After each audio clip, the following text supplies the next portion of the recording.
Oi pessoal, meu nome é Paula, sou aluna da UniOeste, integrante do GEPSE, que é o Grupo de Pesquisa em Psicologia e Educação, coordenado pela professora doutora Maria Esther Rodrigues.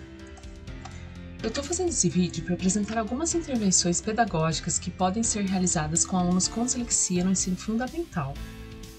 A dislexia é um transtorno específico de aprendizagem de origem neurobiológica, e o indivíduo com dislexia é caracterizado por apresentar dificuldades na decodificação de palavras. Essa dificuldade não é esperada em relação à idade do indivíduo e, apesar do QI na média ou superior e também de instrução convencional e oportunidade sociocultural, o indivíduo continua falhando na aquisição da leitura. Também é importante evidenciar que a dislexia é causada por uma falha no processamento fonológico, que impede ou dificulta muito a decodificação de palavras. Bom, agora eu vou falar especificamente sobre as principais intervenções que podem ser realizadas com esses alunos. Com relação às adaptações em provas. Para o aluno com dislexia ainda não alfabetizado, a prova deve ser oral, realizada individualmente para que o professor ou um ledor-transcritor possa ler e reler as questões quantas vezes for necessário, sem atrapalhar o restante da turma e sem favorecer a ocorrência de bullying. Para o aluno com dislexia alfabetizado com mais dificuldades, a prova pode ser realizada com a turma e depois realizada uma prova oral, de forma individual e em outro horário. É fundamental repetir os enunciados sempre que se fizer necessário e auxiliar no registro escrito das respostas. Para o aluno com dislexia alfabetizado com menos dificuldades, é fundamental oferecer maior tempo para a realização das provas, e o professor deve investigar oralmente as respostas escritas que geralmente podem estar confusas. Tem algumas intervenções que são válidas tanto para provas quanto atividades, como a permissão da utilização de recursos, como, por exemplo, o uso de dicionários, calculadora e tabuada. Um detalhe importante é que a tabuada e a calculadora podem ser permitidas especialmente para alunos que têm descalculia associada à dislexia, mas a permissão só é válida desde que o aluno tenha compreendido a lógica das operações, porque, por exemplo, no caso da tabuada, se ele não entendeu a lógica multiplicativa, ele não vai se beneficiar da consulta. As instruções devem ser expostas da forma mais clara, breve e simples possível. É importante que o texto esteja claramente destacado das questões. Não se deve utilizar textos e enunciados muito longos, especialmente se o aluno não for alfabetizado, e nem privilegiar exclusivamente a memorização, como nomes, datas, fórmulas, porque muitos alunos com dislexia têm dificuldade de memorização. Em relação à formatação da prova ou da atividade, deve-se utilizar uma fonte única, preferencialmente Arial tamanho 12 ou Times New Roman tamanho 14. O espaçamento deve ser maior, 1,5 ou 2, e para destacar algumas informações importantes pode-se utilizar negrito e não utilizar itálico. Sobre a correção de provas, o professor deve privilegiar o conteúdo e o desenvolvimento argumentativo. Não descontar nota pelos erros ortográficos comuns aos alunos com dislexia, como, por exemplo, a substituição e omissão de letras, sílabas e palavras e aglutinação de letras. Não fazer anotações na folha da prova, sobretudo o juízo de valor.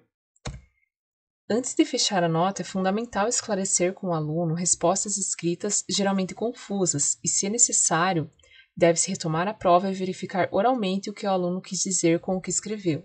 Também é importante diferenciar se houve problemas na compreensão do enunciado ou do conteúdo. Se a dificuldade do aluno foi na interpretação do enunciado, deve-se retomar oralmente a questão, mas se o aluno não souber o conteúdo, a nota pode ser descontada.